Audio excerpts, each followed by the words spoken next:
नमस्कार। Himachal exam hub में आपका स्वागत है।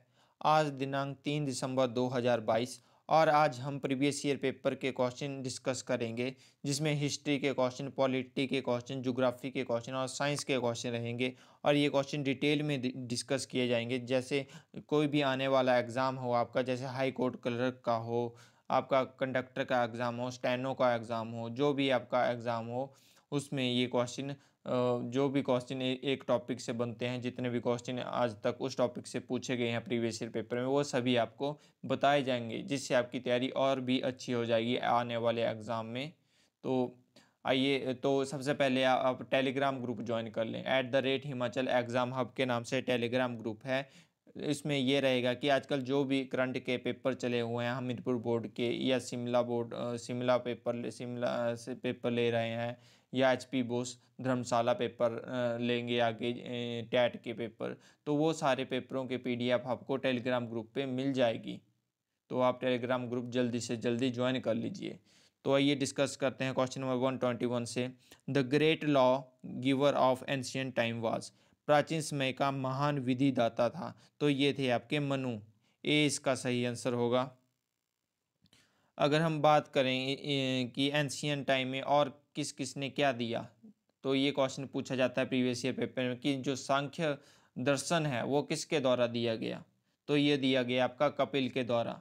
न्याय किसके द्वारा दिया गया, ये भी प्रीवियस ईयर पेपर में पूछा जाता है। तो न्याय जो दिया है आपका गौतम के द्वारा दिया गया है। योग योग आपका पतंजलि के द्वारा दिया गया है। पूर्व मीमांस उत्तर मीमांस पूछ लिया जाता है कि पूर्व मीमांस किसके द्वारा दिया गया, तो पूर्व मीमांस आपका जैमिनी के द्वारा दिया गया और उत्तर मीमांस आपका बादरायण के द्वारा दिया गया। तो ये सारी बातें आपने ध्यान रखनी है, जो अक्सर एग्जाम में पूछ ली जाती हैं। Question number 122, who was the founder of Nanda dynasty, Nand वंश का संस्थापक कौन था। जो नंद वंश के संस्थापक थे वो थे महापद्मानंद। बी इसका सही आंसर है। तो नंद वंश से एक क्वेश्चन ये भी बनता है कि जो अंतिम शासक थे नंद वंश के वो कौन थे। जो अंतिम शासक थे नंद वंश के वो थे आपके धनानंद। तो ये भी ये बात आपने ध्यान रखनी है।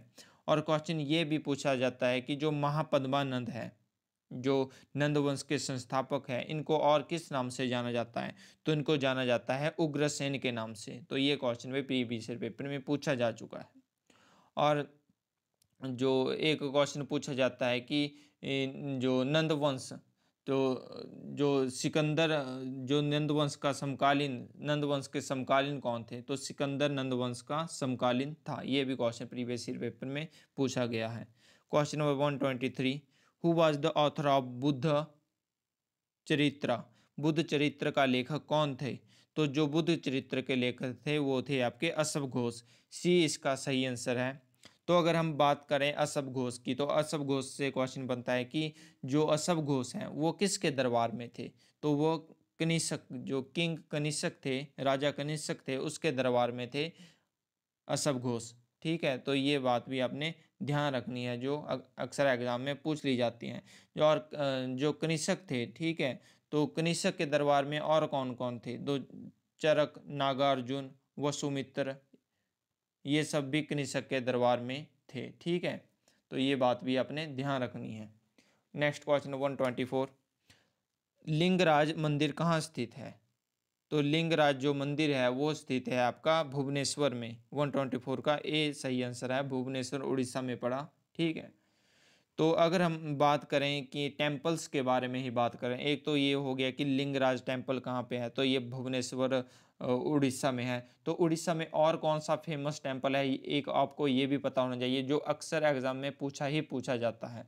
तो एक और कोणक सूर्य मंदिर, जो कोणक सूर्य मंदिर है वो भी उड़ीसा में स्थित है। ठीक है, कोणक सूर्य मंदिर को और किस नाम से जाना जाता है, तो इसको जाना जाता है ब्लैक पैगोडा के नाम से। ये क्वेश्चन में पूछा जाता है कि जो कोणक सूर्य मंदिर है उसका अनदर नेम क्या है, तो ब्लैक पैगोडा इसका अनदर नेम है। ठीक है, और उड़ीसा में है। और जो यूनेस्को की वर्ल्ड हेरिटेज लिस्ट में कब डाला गया कोणार्क सूर्य मंदिर को, तो यह डाला गया 1984 में। ठीक है, तो ये बात भी आपने ध्यान रखनी है। और मंदिर का निर्माण के बारे में पूछ लिया जाता है कि जो कोणार्क सूर्य मंदिर है इसका निर्माण किसने किया, तो इसका निर्माण गंग वंश के राजा नरसिंह देव फर्स्ट ने इसका निर्माण किया।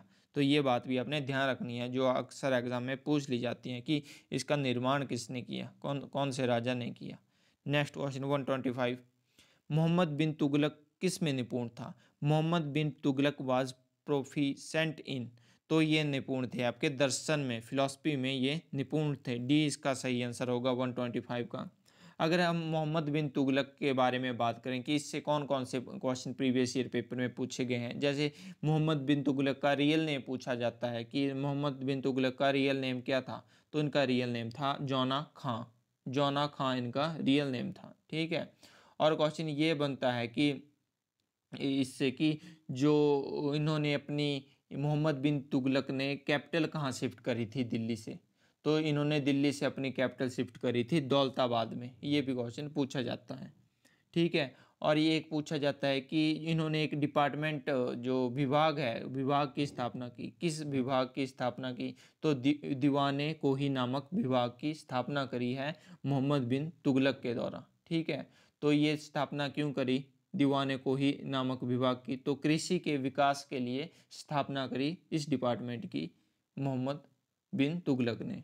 और मोहम्मद बिन तुगलक को लंपट मूर्ख राजा भी कहा जाता है, ये भी क्वेश्चन बनता है प्रीवियस पेपर में, ठीक है। और क्वेश्चन ये भी बनता है कि जो चांदी की जगह तांबे के सिक्के किसने चलाए, तो चांदी की जगह तांबे के सिक्के भी मोहम्मद बिन तुगलक के द्वारा चलाए गए। तो ये सभी क्वेश्चन बनते हैं प्रीवियस ईयर पेपर में, जो अक्सर एग्जाम में पूछ लिए जाते हैं। नेक्स्ट क्वेश्चन, क्वेश्चन नंबर 126, सूफी कलाम भक्ति संगीत का एक प्रकार किसकी विशेषता है? Sufi kalam a type of devotional music is the characteristics of, तो ये है कश्मीर का, सी इसका सही आंसर है 126 का। Next question 127, all India Muslim league was formed at, all India Muslim league की स्थापना हुई, तो ये स्थापना हुई है आपकी ढाका में, डी इसका सही आंसर है। और अगर हम ऑल इंडिया मुस्लिम लीग की बात करें तो इससे और कौन कौन से क्वेश्चन बनते हैं प्रीवियस ईयर पेपर में, तो जैसे इससे क्वेश्चन क्वेश्चन बनते हैं कि इसकी स्थापना कब हुई, कौन से सन में इसकी स्थापना हुई, तो इसकी स्थापना हुई 1906 में, ठीक है। और जो मुस्लिम लीग है इसके संस्थापक कौन है, किन्होंने इसका स्थापना करी, तो सलीमुल्लाह खान और आगा खान के द्वारा स्थापना की गई मुस्लिम लीग की 1906 में ढाका में। तो ये सारी बातें आपने ध्यान रखनी है। और प्रथम अध्यक्ष भी पूछ लिया जाता है कि मुस्लिम लीग के प्रथम अध्यक्ष कौन थे, तो मुश्ताक हुसैन मुस्लिम लीग के प्रथम अध्यक्ष थे। तो ये भी आपने ध्यान रखनी है बात, जो अक्सर एग्जाम में पूछ ली जाती है। Question number 128, the book unto this last which influenced M K Gandhi was authored by, पुस्तक अनटूज द लास्ट जिनमें एम के गांधी को प्रभावित किया किसके द्वारा लिखी गई, तो ये लिखी गई आपकी जॉन रस्किन के द्वारा, बी इसका सही आंसर है 128 का। और अगर हम बात करें ये बुक अनटू दिस लास्ट, ये प्रकाशित कब की गई, तो ये प्रकाशित 1860 ईस्वी में की गई। तो ये भी आपने ध्यान रखनी है बात। Next question 129, which of the following courts is responsible for the enforcement of fundamental rights, मूल अधिकारों के परिवर्तन के लिए निम्न में से कौन सा न्यायालय उत्तरदायी है, तो यह उत्तरदायी है आपका सुप्रीम कोर्ट और हाई कोर्ट दोनों, ए और बी दोनों। अगर हम बात करें फंडामेंटल आपके राइट्स की, जो मौलिक अधिकार हैं उनकी बात करें, तो क्वेश्चन ये बनता है मौलिक अधिकारों से कि जो संविधान का मैग्ना कार्टा किसे कहा जाता है, तो संविधान का मैग्ना कार्टा कहा जाता है मौलिक अधिकार को। एक तो ये क्वेश्चन बनता है। क्वेश्चन ये भी पूछ लिया जाता है कि जो आपके मौलिक अधिकार हैं वो कौन से पार्ट में हैं, कौन से भाग में हैं, तो भाग 3 में मौलिक अधिकार हैं। और आर्टिकल पूछ लिया जाता है कि मौलिक अधिकार कौन से आर्टिकल में है, कितने से कितने आर्टिकल तक हैं, तो आर्टिकल 12 से लेके आर्टिकल 35 तक, आर्टिकल 12 से लेके आर्टिकल 35 तक आपके मौलिक अधिकार हैं, ठीक है। और ये पूछ लिया जाता है एग्ज़ाम में क्वेश्चन कि टोटल कितने मौलिक अधिकार हैं आपके, तो टोटल 6 फंडामेंटल राइट, मौलिक 6 आपके मौलिक अधिकार हैं, ठीक है। और जब मौलिक अधिकार शुरुआत में कितने थे मौलिक अधिकार, तो शुरुआत में थे आपके 7 मौलिक अधिकार जब ये आपका संविधान बना था। तो उसमें क्या हुआ था कि जो राइट टू प्रॉपर्टी है ना? तो जो राइट टू प्रॉपर्टी है वो निकाल दिया गया फिर बाद में 1978 में 44th कॉन्स्टिट्यूशनल अमेंडमेंट के द्वारा मौलिक अधिकारों से। ठीक है, तो ये बात भी आपने ध्यान रखनी है। तो क्वेश्चन इस तरह से पूछ लिया जाता है कि जो राइट टू प्रॉपर्टी है तो वो कब निष्कासित किया गया मौलिक अधिकारों से? तो वो निष्कासित किया गया 1978 में 44th 44वीं कॉन्स्टिट्यूशनल अमेंडमेंट के द्वारा। क्वेश्चन ये भी पूछा जाता है प्रीवियस पेपर में कि जो आपके राइट टू प्रॉपर्टी है ये कौन सा अधिकार है अब? तो ये एक लीगल अधिकार है, आपका लीगल राइट है आपका। ठीक है, और ये अब आता है आर्टिकल 300A में, आर्टिकल 300A में। ठीक है, तो ये सारी बातें आपने ध्यान में रखनी है जो अक्सर एग्जाम में पूछ ली जाती हैं। Next question, question number 130। Rashtrapati Bhavan was designed by, Rashtrapati Bhavan किसके द्वारा डिजाइन किया गया? तो ये डिजाइन किया गया आपका एडविन ल्यूटेंस के द्वारा, एडविन लुटियंस के द्वारा यह डिजाइन किया गया। तो क्वेश्चन ये पूछा गया था पीछे जो आजकल पेपर हो रहे हैं हमीरपुर बोर्ड के, तो इसमें क्वेश्चन ये पूछा गया कि जो आपका राष्ट्रपति भवन है यह कब बनकर यह इसकी कब शुरुआत की गई बनाने की, इसकी शुरुआत राष्ट्रपति भवन की? तो जो इसका निर्माण कार्य है उसकी शुरुआत की गई 1912 में। 1912 में निर्माण कार्य की शुरुआत की गई राष्ट्रपति भवन की। ये क्वेश्चन पूछा गया इस बार पेपर में। ठीक है, तो इसमें ये क्वेश्चन बना तो आपको ये भी पता होना चाहिए कि जिसका निर्माण कार्य कब मतलब ये कब खत्म हुआ, ये तैयार हो गया राष्ट्रपति भवन। तो ये तैयार हुआ आपका 1929 में, 1929 में बनकर तैयार हो गया राष्ट्रपति भवन। ठीक है, और क्वेश्चन ये भी बनता है इससे कि जो राष्ट्रपति भवन है उसको पहले किस नाम से जाना जाता था? तो उसको पहले जाना जाता है वाइसरॉय हाउस के नाम से जाना जाता था राष्ट्रपति भवन को। तो ये 2-3 क्वेश्चन बने हैं इससे जो पूछे गए हैं पेपर में, वो मैंने आपको बता दिए। नेक्स्ट क्वेश्चन 131, शक्ति स्थल किस से संबंधित है? जो शक्ति स्थल है संबंधित है वो है इंदिरा गांधी जी से संबंधित। ए इसका सही आंसर है। और अक्सर ये समाधि स्थल पूछे जाते हैं जो भी फेमस पर्सनैलिटीज़ रही हैं भारत की। तो जैसे महात्मा गांधी के समाधि स्थल का नाम भी पूछ लिया जाता है कि महात्मा गांधी जी के समाधि स्थल का नाम क्या है? तो उनके समाधि स्थल का नाम है राजघाट।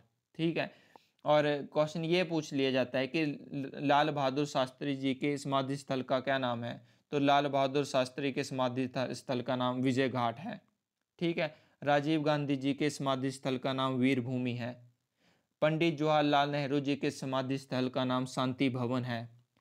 डॉक्टर भीमराव अंबेडकर जी के समाधि स्थल का नाम चैत्र भूमि है।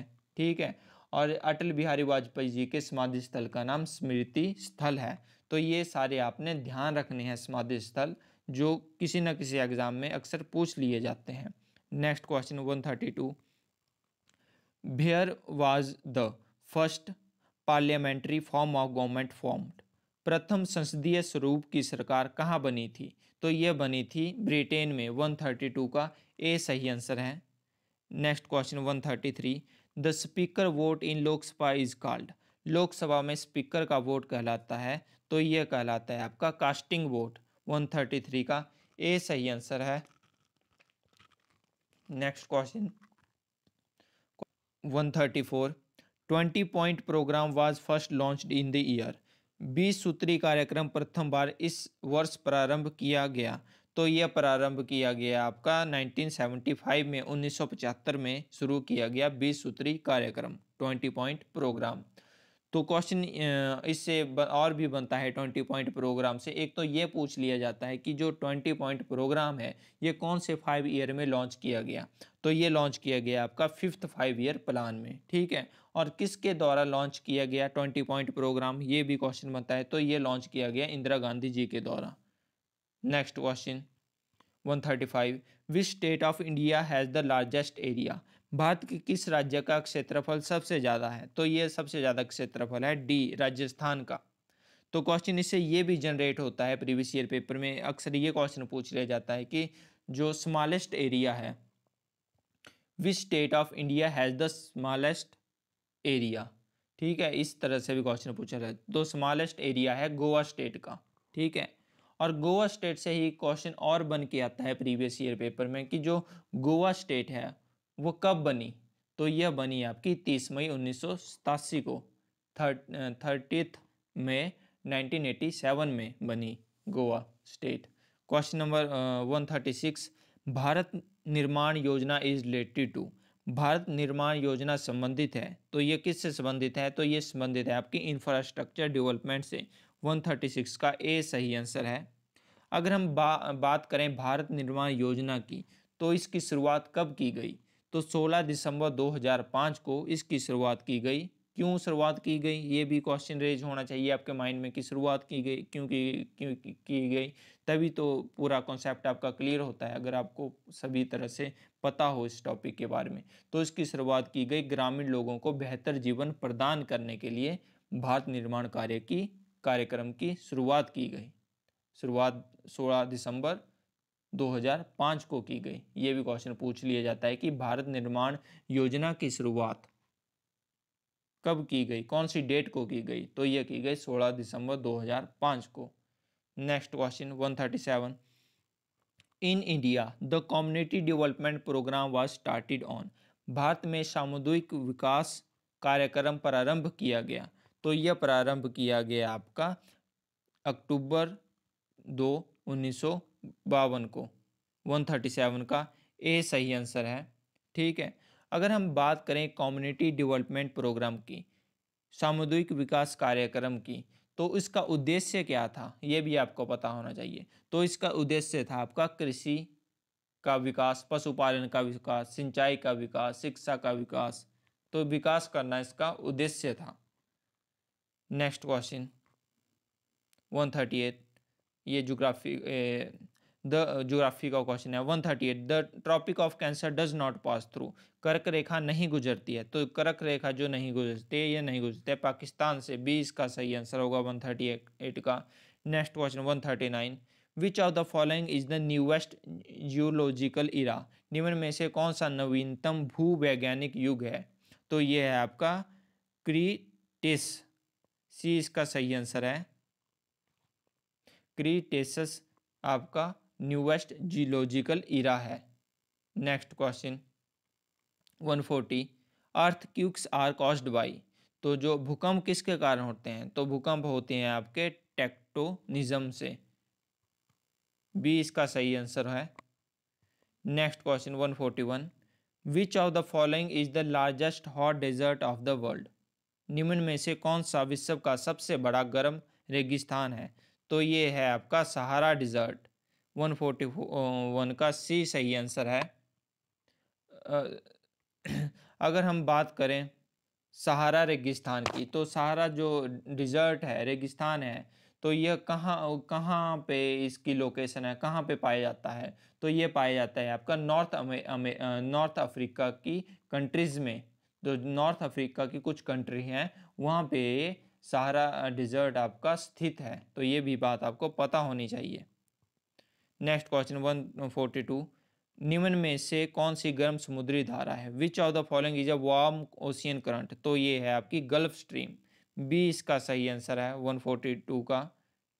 और ये जो गल्फ स्ट्रीम है ये किस साइड पाई जाती है? तो ये पाई जाती है आपकी मैक्सिको के साइड, ठीक है। तो ये बात भी आपको पता होनी चाहिए।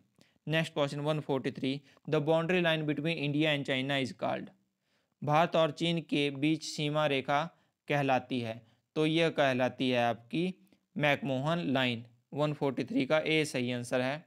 Next question 144, the absolute zero on Celsius scale is. Celsius पैमाने पर परम शून्य होता है। तो यह होता है 273.15 डिग्री सेल्सियस। बी इसका सही आंसर है। Next question 145, the same notes being played on sitar and Veena differ in. Sitar और वीणा पर बजाए गए समान स्वर भिन्न होते हैं। तो ये भिन्न होते हैं आपके क्वालिटी पे। 145 का ए सही आंसर है। Next question 146, velocity of light is maximum in. जो प्रकाश का वेग है इसमें सर्वाधिक होता है। तो ये सर्वाधिक होता है आपका वैक्यूम में। 146 का डी सही आंसर है। Question number 147, when a metal is heated its resistance. जब एक धातु को गर्म किया जाता है तो इसका प्रतिरोध क्या होता है, बढ़ता है। 147 का बी सही आंसर है। Question number 148, a typical example of semiconductor is. अर्धचालक का विशिष्ट उदाहरण है, तो ये विशिष्ट उदाहरण है आपका जर्मेनियम। 148 का बी सही आंसर होगा। Next question 149, which of the following is not transducer. निम्न में से कौन ट्रांसड्यूसर नहीं है, तो ये नहीं है आपका एम्पलीफायर। 149 का बी सही आंसर है। तो ये क्वेश्चन हमने आज कुछ डिस्कस कर लिए, ठीक है। तो हमने अच्छे से ये क्वेश्चन डिस्कस कर लिए प्रीवियस ईयर पेपर के, जो आपके आने वाले एग्ज़ाम हैं, जैसे हाई कोर्ट का क्लर्क का एग्ज़ाम हो गया, कंडक्टर का एग्ज़ाम हो गया, और भी एग्ज़ाम है आने वाले, उनमें ज़रूर हेल्प करेंगे आपके ये क्वेश्चन। तो आप डेली इस क्लास को फॉलो कीजिए। अगर आपको आ भी जाता है तो कम से कम आपका रिवीजन हो जाएगा इस क्लास से, जिससे लंबे समय तक आपको ये चीज़ें याद रहेंगी, ये सारे क्वेश्चन याद रहेंगे। तो अगर आपको वीडियो पसंद आई हो तो चैनल को सब्सक्राइब और वीडियो को लाइक ज़रूर करें। धन्यवाद।